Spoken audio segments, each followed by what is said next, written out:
քաղաքական միավոր հռչակած երևույթ պարտավոր է այս հարցերի պատասխանները մեզ տալ։ Այս հարցերի պատասխանների կարևորությունը նաև եվրոպական քաղաքակրթության համար է եւ արժեհամակարգի համար է։ Մենք հասարակություն ենք, որը ապրում է եվրոպական քաղաքական արժեհամակարգով եւ մարդու իրավունքներով, բայց դա չի նշանակում, որ երեսպաշտությունը, երկերեսանիությունը, քաղաքական երկակի ստանդարտները մեզ համար պիտի դառնան նորմա։ Ոչ, դրանք մեզ համար նորմա չեն եւ մենք այսօր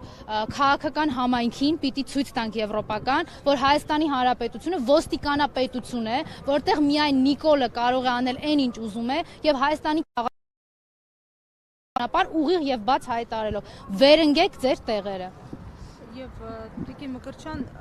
այսօր քայլեր թե նախատեսված կարծեք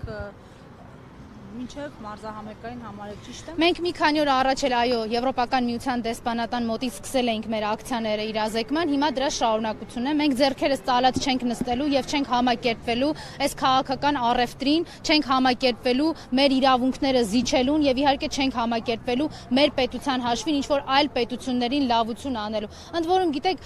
ես նույնիսկ չեմ հասկանում այն մտայնությունները ասեմ, թե ձևակերպումները ասեմ, որոնք հնչում են, թե տեսեք ինչքան մարդ է եկել Հայաստանի Հանրապետություն։ Նախ մեր պետությունում նախորդող 30 տարիների ընթացքում միջազգային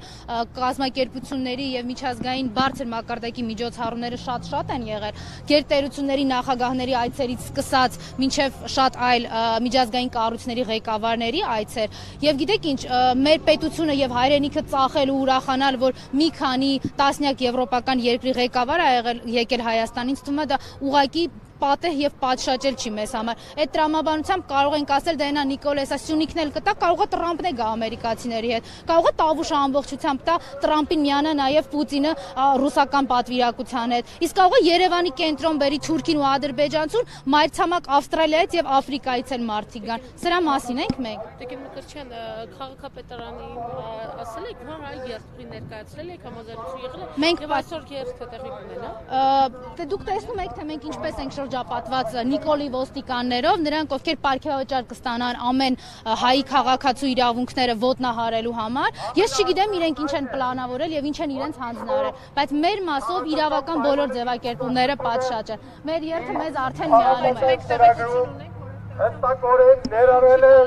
կաթողիկոսի հերացման Նիկոլի բռնապետությունը հենց այս տեսքը ունի։ Երեսպաշտությունը Նիկոլի այս տեսքը ունի։ Մենք բոլորս հանգիստ վերընկնենք մեր տեղը եւ որևէ մեկը եվրոպական քաղաքական վերնախավից, լրագրողներից պիտի չիմանա, թե ինչ է կատարվում, պիտի չիմանա, որ ընդամենը մի քանի 100 մետր հեռավորության վրա կան քաղաքական բանտարկյալներ, մարդիկ, ովքեր նստել են, որովհետև Facebook-ում քաղաքացիական այլ անհնազանդության ձևերով արտահայտվել են, խոսքի ազատություն են իրացրել, այն ինչ որ իբր Եվրոպայի եւ եվրոպացիների համար գերագույն արժեք է։ Մենք խնդրում ենք, որ այդ արժեքների պահպանության եւ այդ արժեքների իրացման ու ապահովման համար ու մասին լինեն իրենք եւ ոչ թե Նիկոլի ֆեյք սրտիկներով կործանեն մեր իրավունքները ու ազատությունները։ Այսօր մի հարգելի հետևորդներ, ինչպես տեսնում եք, Հայաստանի Հանրապետական կուսակցության անդամները քաղաքապետարանի մոտ են, նրանք երթով եկան այստեղ։